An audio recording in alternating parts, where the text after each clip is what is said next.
నా హయాంలో వచ్చినా బాగుండేది కదా సింగు, కొంచెము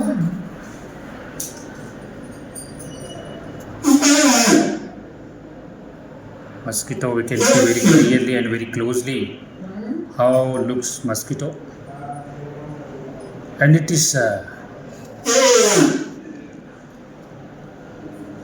సార్ దగ్గర సైన్ పెట్టి ఏ టైం వేస్ట్ చేసి దాంట్లో శ్రీకాంత్ సార్ ఆఫీస్ రూమ్లో ఉన్నప్పుడు చెప్పవా, ఒక్కసారి పిల్లలకి ఫోన్ చేయమని చెప్పు. సార్ ఏదో మాట్లాడతాడు వచ్చింది కానీ ఒక్క సైన్ పెట్టించుకుందాం మనం కొంచెం రికార్డ్స్ అంతా చేసేసేసుకోండి ప్లీజ్, దయచేసి. ఓకేనా? అదొక హెల్ప్ చేయాలి ప్లీజ్.